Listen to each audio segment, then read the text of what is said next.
Assalamualaikum warahmatullahi wabarakatuh. Bismillahirrahmanirrahim. Alhamdulillahirrahmanirrahim. Allahumma salli ala sayyidina Muhammad. Alhamdulillah. Bersyukur kepada Allah Subhanahu wa taala. Shalawat dan salam kepada Rasulullah sallallahu alaihi wasallam. Mudah-mudahan kita semua termasuk di antara orang yang di akhirat nanti berkumpul bersama Muhammad sallallahu alaihi wasallam. Amin ya rabbal alamin. Baik, dalam pertemuan kita ini kita masuk kepada pembahasan rukun Islam atau yang disebut dengan dasar-dasar akidah Islam. Maka akidah Islamiyah, apa yang menjadi rukun Islam? Asas atau dasar-dasar pada Islam. Arkanul aqidah Islamiyyah sittah asya'. Rukun akidah Islam atau dasar-dasar akidah Islam ada 6. Al-iman billahi ta'ala, al-iman bi malaikatihi, al-iman bi kutubihi, al-iman bi rusulihi, al-iman bil yawmil akhir, al-iman bil qadar. Rukun iman itu atau yang menjadi dasar akidah Islam itu ada 6 yang kita kenal selama ini rukun iman. Apa dia? 1, yakin dengan Allah. 2, yakin dengan malaikat. 3, yakin dengan kitab-kitab yang Allah kirim. 4, yakin dengan rasul-rasulnya. 5, yakin bahwa akan terjadi kiamat. 6, yakin dengan segala qada dan qadar, segala ketetapan kehendak Allah telah Dia kehendaki untuk kita dan tinggal berlaku dengan kita. Jadi semua yang 6 tadi bentuknya keyakinan, sehingga amaliyah atau hal yang terkait dengan akidah ini dia bersifat di hati. Dia tak nampak secara fisik. Berbeda dengan kajian fikih, itu nampak secara fisik perbuatan. Makanya keyakinan seseorang, dia muslim atau tidak, dia benar akidahnya atau tidak, itu tak bisa diukur oleh orang lain. Dalam laut bisa dikira, tapi dalam hati tak bisa dikira. Sehingga kalau ada orang bisa diukur isi hatinya oleh orang lain, kemungkinan orang lain tadi salah. Mungkin juga benar, tapi kemungkinan benarnya kecil. Kenapa? Dia tak mengukur hati dia mengukur hati orang. Maka ranah keyakinan dia tak bisa diukur kecuali dengan apa yang diungkapkan oleh orang meyakini itu. Sehingga kalau kita ingin mengukur orang akidahnya benar atau tidak, bisa dilihat dari indikasi saja. Itu pun bila indikasinya bisa menjadi parameter ukuran ini benar atau salah. Makanya jangan mudah untuk mengukur orang ini kafir, orang ini muslim, orang ini fasik, orang ini bid'ah, orang ini syirik. Jangan mudah. Kenapa?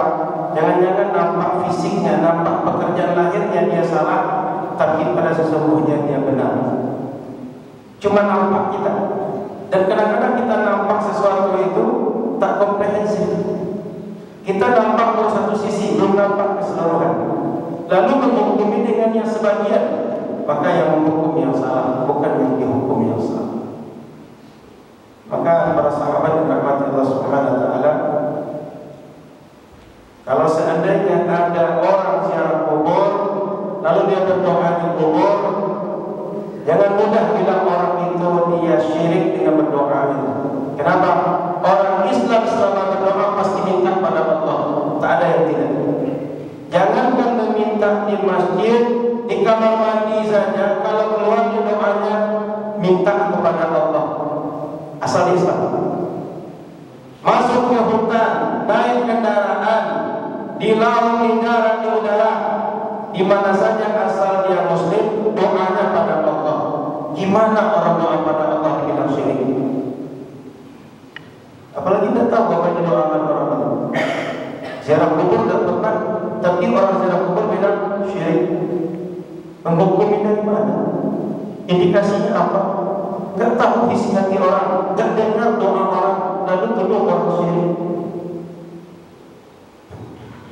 Setiap yang kita ucapkan akan dipertanggungjawabkan.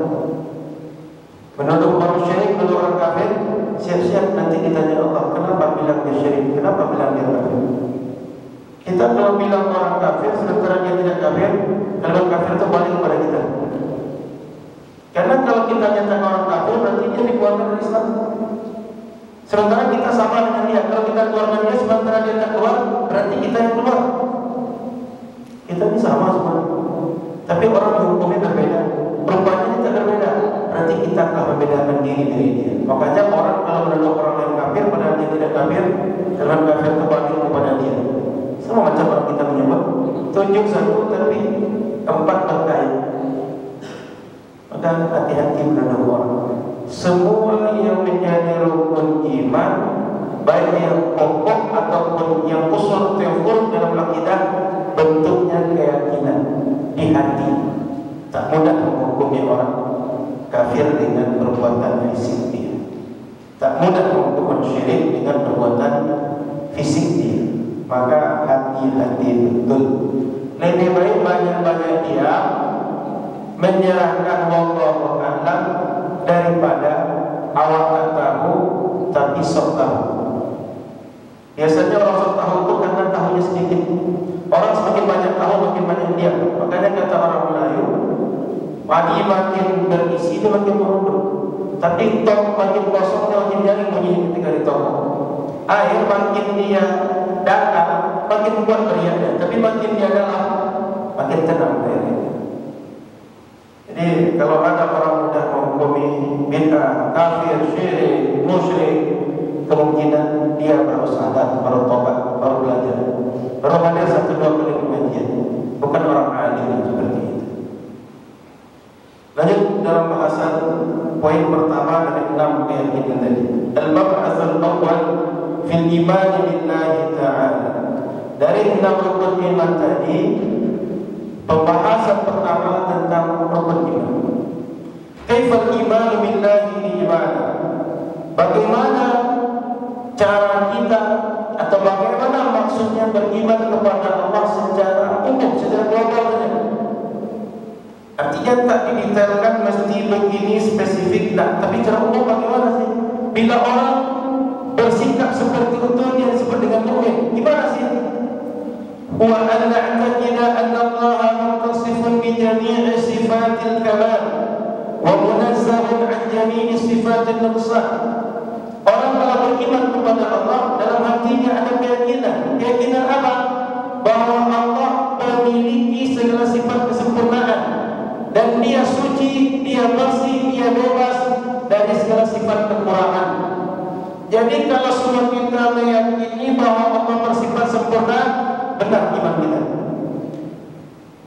Asal yakin Allah memiliki kesempurnaan, benar iman kita. Tapi kalau meyakini ada sesuatu yang kurang dan tak sempurna pada Allah, salah iman orang itu. Jadi kalau orang tanya gimana beriman pada Allah tahu, yang ini saja Allah memiliki segala sifat kesempurnaan. Tapi Allah tak punya sifat kekurangan. Dia tak ada cacat, dia tak ada aib, dia tak ada kelemahan, dia tak ada sifat tak berdaya. Sempurna. Dia tak berhajat kepada apapun selain dia yang berhajat kepada dia. Tak ada kita, Tuhan juga. Tak ada semua makhluk ini salat, tak ada seorang pun berzikir, dia Tuhan juga. Tak ada satu orang puasa, tak seorang pun baca Quran, tak seorang pun sedekah, dia Allah Maha Sempurna juga. Begitu minimal yakin kepada Allah. Andai pun semua orang taat, semua orang salat, semua orang seperti Nabi Muhammad taatnya, dia tak tambah hebat karena ketaatan orang semua itu. Andai pun semua orang dia dermawan seperti Nabi Muhammad dermawannya, tak menyebabkan Allah makin kaya, makin sempurna. Semua ibadah manfaatnya balik kepada kita. Salat kita yang tenang hatinya kita. Salat kita, inna salata tanha 'anil fahsya'i wal munkar. Yang tak buat munkar, yang tidak buat fahsya, kita, bukan Allah. tatma'innul qulub, dengan berzikir hati jadi tenang.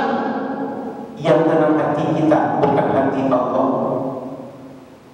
Jadi sebuah ibadah ini manfaatnya balik kepada kita, bukan pada Allah. Oleh karena itu, keyakinan yang benar tentang Allah, bahwa Allah Subhanahu wa taala memiliki segala sifat kesempurnaan, tak ada satupun sifat kekurangan. Kalau masih meyakini Allah di atas langit, akidahnya masih salah.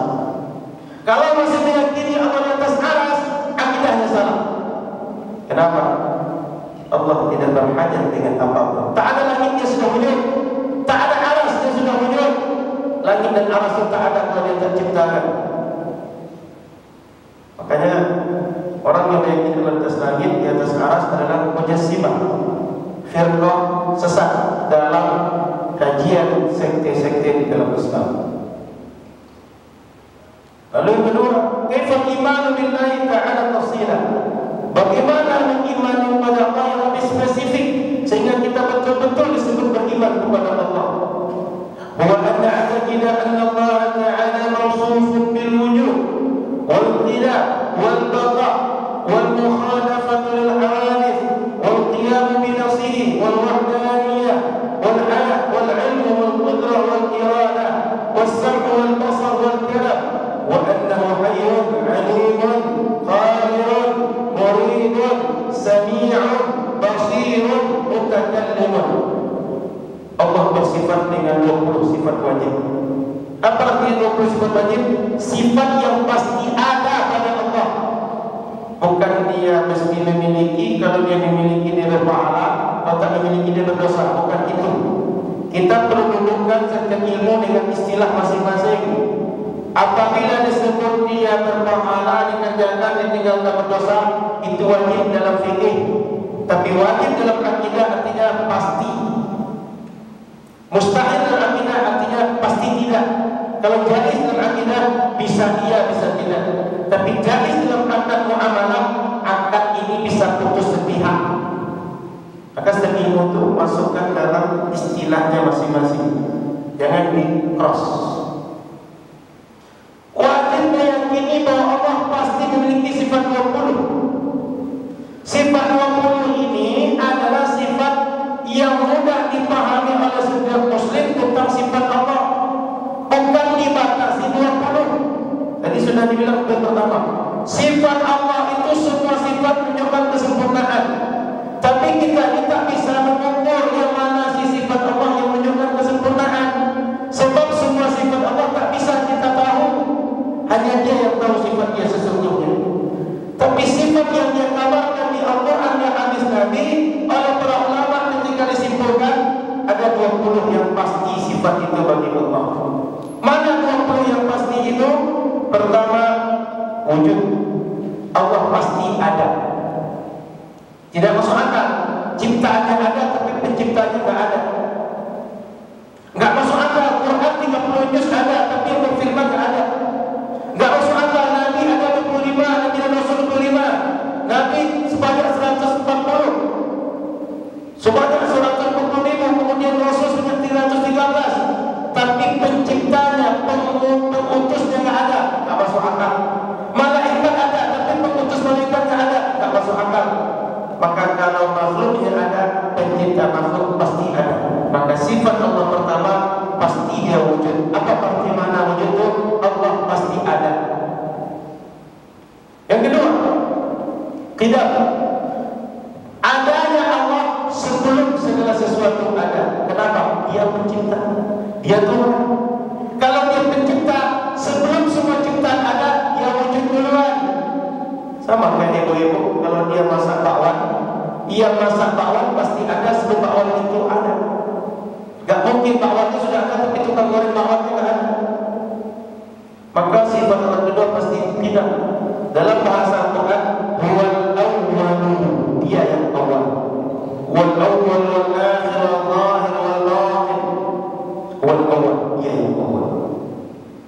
Maka sifat Allah yang wajib, wujud pasti ada, tidak pasti dia wujud sebelum segala sesuatu wujud. Dia ada sebelum segala sesuatu ada. Dua sifat ini pernah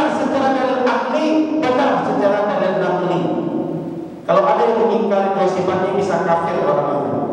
Masa meyakini Allah tidak ingat? Masa meyakini Allah tidak wujud? Yang ketiga, al-mukhalafatu lil hawadith. Dia berbeda dengan semua makhluk. Tak ada satu sisi pun sama makhluk dengan dia. Secara zat tak sama, secara sifat tak sama, secara af'al tak sama. Makanya kalau ada bilang dia punya wajah, makhluk punya wajah, berarti sama punya wajah.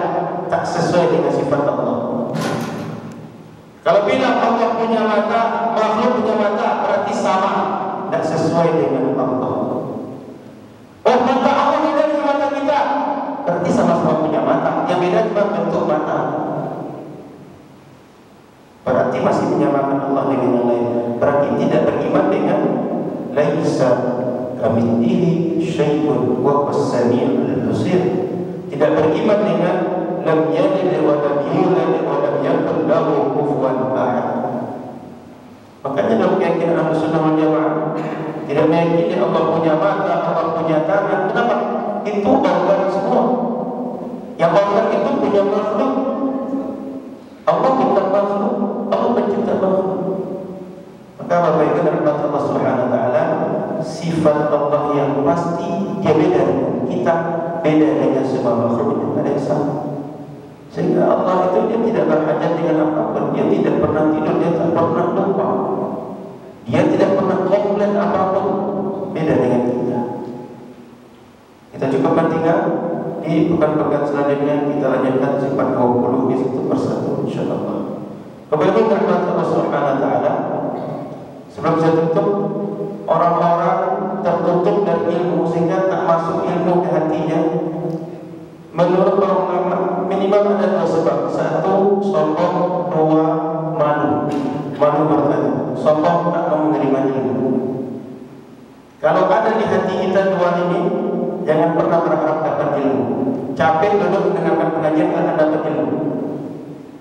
Apalagi sengaja buat pekerjaan lain yang bukan terkait dengan pengajian. Itu orang sombong, lawannya setan. Maka hati-hati. Jangan mengira kita sedang beramal soleh, ternyata justru sebaliknya dari amal soleh. Ngaji ada waktunya, baca Quran ada waktunya, sholat ada waktunya. Ketika ngaji, baca Quran. Ketika sholat, ya sholat. Setiap orang itu punya amal masing-masing dan punya timing masing-masing. Tapi jika dicampur adukan, berarti dia tidak sedang memahami amal dia. Bukan faqih fiddin yang seperti itu. Mudah-mudahan manfaat. Semoga semakin lama makin tambah keyakinan, makin banyak amal kita.